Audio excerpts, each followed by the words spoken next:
ખોળિયામાંથી જીવ નીકળે એટલે દુનિયા તરત જ કહેવાની કાઢો કાઢો કાઢો કાઢો, બસ પૂરું થઈ ગયું. અને એટલી જ કિંમત છે આ દુનિયામાં.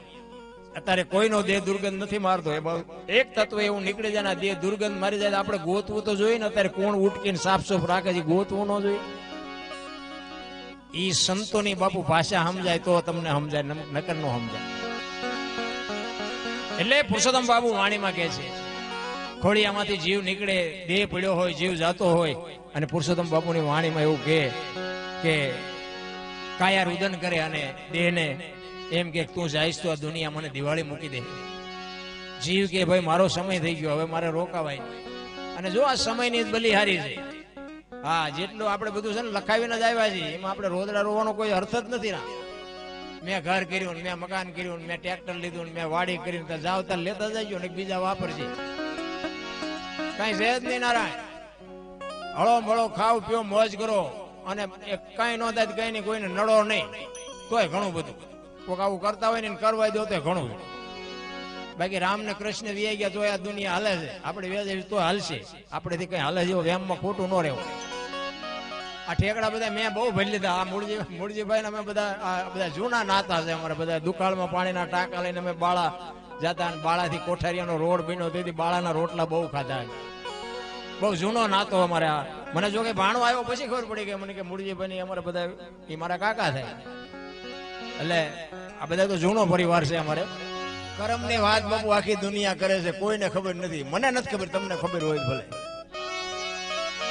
આ ભક્તિ કરે એવડા દુખી છે, લ્યો દુનિયાના બૂસ મારે સુખી છે. શું કરમ આપણે સમજવા. રામ જેવા રામને 14 વર્ષ વનમાં રખડવું પડ્યું. કૃષ્ણ ભીલના બાણથી વિંધાય. દ્રૌપદીના ચીર લૂંટાતા તો અહીંયા કોણ નહોતું બાપુ. આખી દુનિયાને ખબર છે. કાળના જડબા ઝાલીને ઉભા રાખે એવા પાંડવો હતા. દીકરીનો ગુનો શું હતો? શું એનું કરમ? માં ભગવતી સીતાજી મિથિલા નરેશની દીકરી બાપુ જ્યાં સુધી લગ્ન ન થયા ત્યાં સુધી એને દુઃખ શું ખબર નહોતી. અને અયોધ્યાના મહારાણી બન્યા પછી આ દુનિયા છોડીને ગયા ત્યાં સુધી હારો દી ન હોય ગયો બાપુ. અયોધ્યાના મહારાણી બન્યા. રામ જેવો જેનો પતિ હોય એને હારો દી ન હોય ગયો. એનું કર્મ શું? ગંગાનો પુત્ર ભીષ્મ બાપુ થઈ થાવીને થાશે એવો ત્રિકાળ ઘોરાઈ ગયા લ્યો. અને આખા ગામના રોલ કરે છે. મારા દીકરા તમે જુઓ તો કરોડ કરોડ રૂપિયાની ગાડીઓ લઈને નીકળે. બોલો, એટલે આપણે એ ન કરાય. કહેવાનો મતલબ એ તો ઈશ્વર અંતરાત્મા જે તમારો મારો પરમ તત્વ છે, આત્મ છે ને તત્વ છે, એ બાપુ ખોટું તો ન જ કરવા દે. જો ન કરવું હોય તો. બાકી મન જેનું ઠેકડા મારતું હોય ને એનું પછી આત્મા બીજી વાર ન કે. બાકી કર્મની ગતિની હજી બાપુ કોઈ આ જેટલા મહાપુરુષોના ગાણા ગાઈ ને એ અત્યારે બધાને મજા આવે. બાકી એ જેથી હતા તેથી બાપુ કોઈ હક નથી લેવા દીધું. કોઈ સારું જોડું નથી પહેરવા દીધું. પોતા નાદ નડ્યા. મીરાન રાણો નડ્યો, નરસિંહ મહેતાની નાયત નડી, પ્રહલાદ નો બાપ નડ્યો, કૌરવો ને પાંડવો નડ્યા, પાંડવો ને કૌરવો નડ્યા. તમે જો પોતા નાદ નડ્યા બધા. બાકી નાથ મોરડો કાઢી લીધો એને કોઈ નડતું નથી. બોલો, કોઈ પૂછતું નથી પાછું. આ કર્યું ને આમાં કઈક થોડું ઘણું બોલવામાં આગુ પછતાય ને તરત કોમેન્ટમાં અત્યારે મોબાઈલ નો જમાનો ન લખવાનું લખે. બોલો, એટલે પણ આ સરહદ ઉપર આપણા સૈનિકોને વગર ગુને મારી નાખે. એકાદી ઓલી લખીને મોકલો ને તો ઘરે આવીને કહી નાખે નથી કહી નાખે. અરે બાપુ શું જીવવા જેવું ટાણું આવ્યું છે. મને તો એમ થાય ખાઓ પીવો, મોજ કરો, આનંદ કરો, કાંઈ ઘટતું જ નથી. આપણા ઘરડા 2 ટાઈમ રોટલો હારો નથી જોયો. ભલા મને થીગડા ઉપર થીગડા દઈ દઈ આ ગામથી ઓલા ગામ ટાંટિયા તોડીને મરી ગયા. ભગવાન જેમ આપતો જો ને ભૂખ ઉગડતી જાય, જેમ આપતો જો ભૂખ ઉગડતી જાય. અમારી પાસે કઈ છે જ નહીં. અમારી પાસે મરો કઈ ન હોય તો શું જોવે છે એ નથી ખબર પડતી. ભલા અને શેઠો જ નથી પાછો. શેઠો હોય તો કઈક એમ થાય ને કે 5 લાખ થઈ જાય શાંતિ દે જાય, 10 લાખ થઈ જાય, 10 થાય કે 20 થાય સારું, 20 થાય કે પછી આખી દુનિયા તમે જોવો તો રોવે જ છે. પૈસા અમુક પાસે એને નીવડે ઈ બિચારા એમ ઉજાગરો કરે કે આપણે સીધી પૈસા વાળા થાય છે. અને જાજા પૈસા છે ને ઈવડે ઈ ઉજાગરો કરે છે કોઈ ચોરી ન જાય સારું. આપણે એમ હારામાં જાગવાનું જ છે ને બધાને. અરે હળવા ફૂલ થઈ જાવ કાંઈ છે જ નહીં. જીવે એવું આવ્યું છે, બાકી મરી જવાનું છે વાત પાકી છે.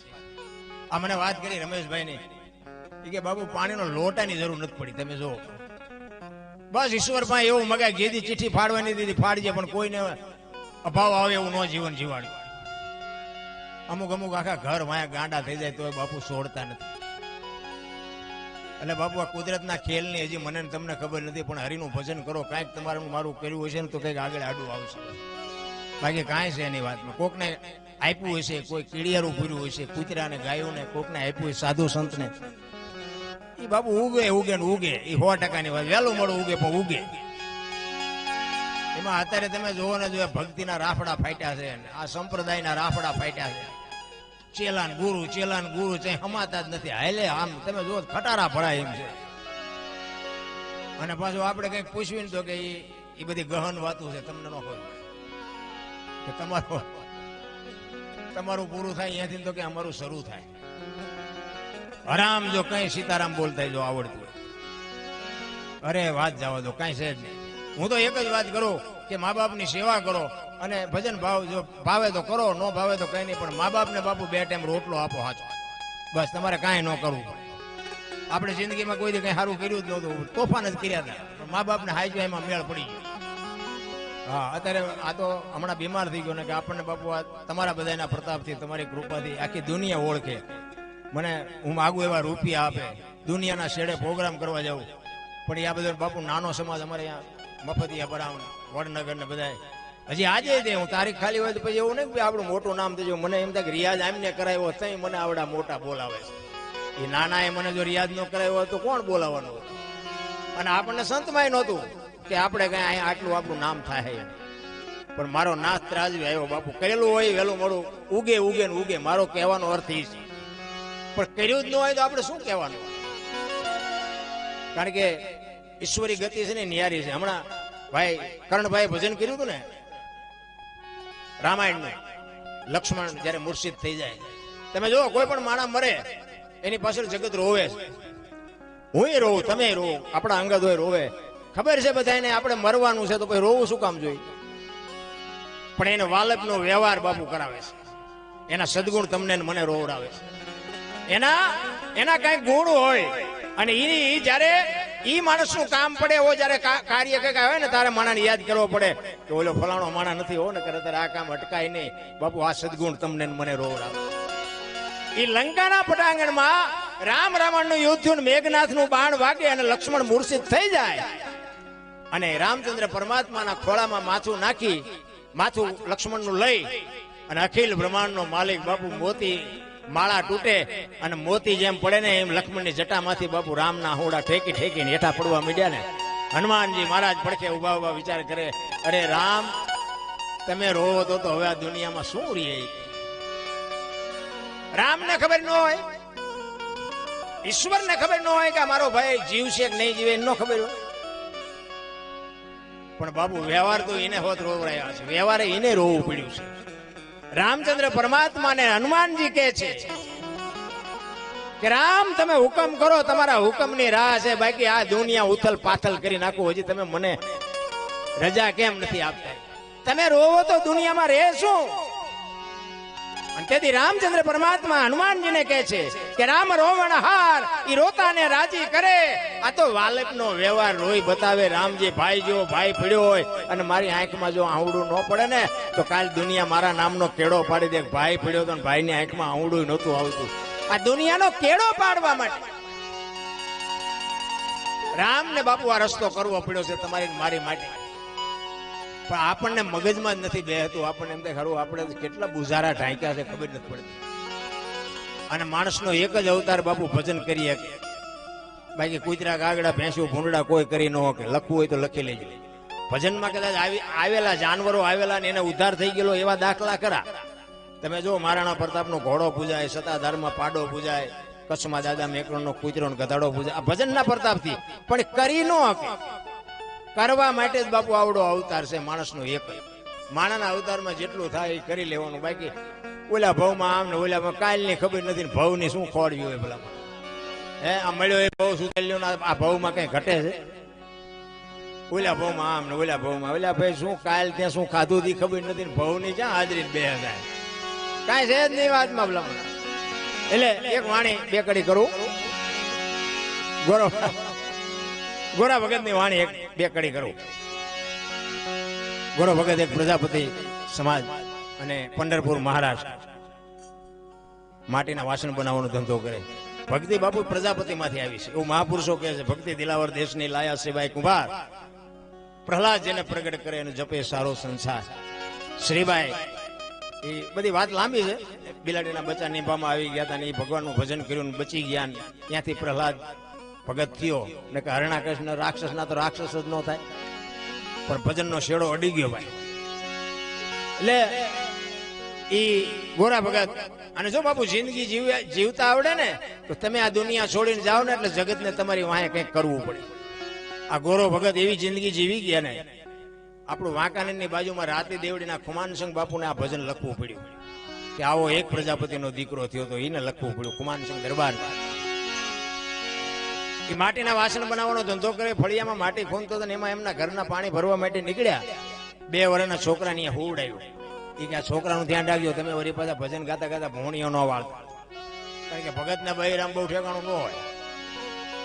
મારે એવું નથી પણ જાજો ભાગ એવું હોય, કારણ કે બેન ભક્તિ કરતા ભયમાં ન હોય ઠેકાણું. એટલે મહાપુરુષે કીધું પતિ પત્ની કા એક મતા તો સરગાપુરમાં સતા. 2 માણા બાપુ હરખા હોય ને તો જિંદગી જીવવાની મજા આવે. બાકી તો ચેટલાય આપણે જોઈએ ચેટલાય કપાઈને જીવે બજારે. મેળ માન પડ્યો હોય એટલે બીજું કે આગળ પાછળ થાય એવું ન હોય. અને ઓલો આખા ગામને ગોળીઓ પણ સાંજે આવે ને તો હજી ડેલામાં પગ ન મૂક્યો ને તો અહીંયા સોટે સીધી. ઓલું મગાવ્યા હતી ન લાવ્યા પણ પાણી તો પીવા દે. એનો મતલબ નથી મારો કહેવાનો અડધું ઊંઘીને ન કહેવાય, ખોટી વાત છે. પછી તો ઠીક છે બધું હાલે છે. મારા 1,00,000 2 લાખ રૂપિયાનું દાન કરી દો ને એમાં દુનિયા તમારી વાતો ન કરે, પણ સેજ તમારી કઈ ભૂલ થઈ ગયું ને ખોટું થઈ ગયું ને તો દુનિયા તમે ઘરે ન પોગો તો તમારી વાત ઘરે પગી જાય. આ ઈ જગત છે બાપુ. એટલે મહાપુરુષો કીધું અનસમીને ઔષધિ ઝરણા સમો ન જાપ, નિંદા સમૂહ નો પાપ. ઝરણા સમો ન જાપ બાપુ. કૃષ્ણ પરમાત્માએ કીધું કે નિંદા જેવું કોઈ પાપ નથી. એ ગામની એક તમને દાખલો આપો. ગામમાં 4-5 સાધુ આવ્યા ને એટલે સોરા પાસેથી નીકળ્યા. સોરે રીતિ સીધી બધી બેઠી હોય ગામની. એ કે અમારે હરિહર કરવું છે, કોઈ ઘર ખરું? એ કે આમ હાલ્યા જાવ, એક ઘર છે અહીંયા બધા બાવા સાધુ આવે. ગયા એટલે કીધું ભાઈ અમારે હરિહર કરવું છે કે બાપુ વાંધો નહીં બેવો રોટલા બનાવી દે. કે ના કાચું સીધું આપો અને તમારા ઘરના કહેવાય કે બોટ બેડું પાણીનું ભરી આવે, અમે હાથે રસોઈ બનાવીને જમી લઈશું. એટલે બેન પાણી ભરવા માટે ગયા. ભાઈએ બધી વસ્તુ આપી. ફળિયામાં બેઠા હતા તો આ બેન ગામના કુએ પાણી ભરવા માટે ગઈ. બેડાને ઉટકી સાફસૂફ કરી અને ગંગાજળ જેવું પાણી ભરીને માથે બેનની હેલ મૂકી અને હરખાતી બેન હાલી આવતી. આજે અમારા ઘરે સાધુ આવ્યા, આજે અમારા ઘરે સાધુ જમશે, આજે અમે ધન થઈ ગયા. એમાં વિચાર કરતી હાલી આવતી હતી. માથે હેલ છે. પણ રસ્તામાં એક પ્રસંગ બન્યો. એક કેળાની માલપા નાગને નોળિયો બાંધતા. એટલે બેન ઉભી રહી ગઈ અને નોળિયાએ નાગને મારી નાખ્યો અને નોળિયો વયો ગયો. અને ઉપર હમળી ઉડતી હતી ને, આ નાગ છે ને હમળીનો શિકાર છે. એ હમળી ઉપરથી જોઈ ગઈ મારો શિકાર નીચે પડ્યો છે. ઝાકલે નાગ માથે પડીને વચ્ચેથી પકડીને ઉડીને મોઢું પૂછડું બે લબડતા હતા. એ મોઢામાંથી ઝેરના 2 ટીપા પીડ્યા. એ બેન માથે જે હેલ છે એ હેલમાં પીડ્યા. એ બેનને ખબર નથી.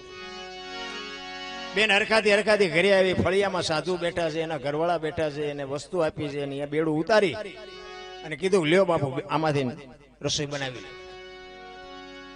એમાંથી રસોઈ બનાવી અને અડધી કલાક પોણી કલાક થઈ. 5 સાધુ સ્વર્ગસ્થ થઈ ગયા. 2 માણા વિચાર કરે આ શું? કાચું સીધું આપ્યું એમની હાથે રસોઈ બનાવી, ચોખ્ખું પાણી છે, બન્યું શું? 2 માણા મૂંઝાણા. અહીંયા 2 માણા મૂંઝાણા. સ્વર્ગમાં વિધાતા મૂંઝાણી ગયા. લખવું કુના ખાતે? ભગવાને માર્યા એમ તો કહેવાય નહીં. નોળિયો દોષિત નથી, નાગ દોષિત નથી, હમળી દોષિત નથી, આ 2 માણા દોષિત નથી, તો લખવું કુના ખાતે? ભોળાનાથમાં જઈને વિધાતાએ કીધું પ્રભુ આવો પ્રસંગ બન્યો, હવે શું કરવું? એ કે નોટ ને પેન લઈ લે, હાલ મારી હારે. ઈ જ ગામમાં આવ્યા. રીતિ સીધી ઘડિયાળના કાંઠે આવી જ ગઈ હોય. અહીંયાથી નીકળ્યા. એ કે અમારે હરિહર કરવું છે, કોઈ ઘર ખરું? એ કે હાલા જાવ, કાલ 5 ને માર્યા છે, આજ તમારો વારો. ભગવાન કે લખ આમના ખાતે, ભલા આવડા ભોગવે. કોકના ગાળિયા આપણા પગમાં કરી જાય. એ ખબર છે, મને ખબર છે કેમ મર્યા ઈ. આમને ખબર છે લખી કે ભલે ભોગવે. અને સોરે બેઠા હોય ને એ વાતો તમે કોક દી સાંભળજો. તમે જોવો ને વાતો એવી થતી હોય, ગામમાં કોઈક ટ્રેક્ટર લાવે કે હપ્તો શેનો ભરશે, તું ભરી આવજે. કઈ વાતમાં ઠેકાણા જ ન હોય. અને આખો દી ઓટલા તોડે અને બરોબર રામજી મંદિરની આરતી થવાની તૈયારી હોય ને આમ મહારાજ આમ દીવા આમ ચાલુ કરવાની તૈયારી હોય ને ત્યાં ઉભા થાય, હલો લ્યો હાલો વાળું કરવા. ઘડીક મરીને આખો દી પાણા ઘસ્યા ત્યાં. વાતો જેવી થતી હોય. ગામમાં કોઈકને ઘઉં થી આવે કે આને મજા ઘઉં થયા ખાવાનો જોઈએ એટલે બધા ઘઉં ચમ છે. તારી ઘોડે સુલાઈની આજમણીમાં બે ટાંટિયા ભરાવીને નકરા બીડીઓના હાથા નથી કર્યા. રાતે પાવડો કંપે કર્યો એને ઘઉં ન થાય. પણ સારું બોલવું બાપુ સજ્જનતા છે. સારું બોલવું ને એ એક સજ્જનતા છે.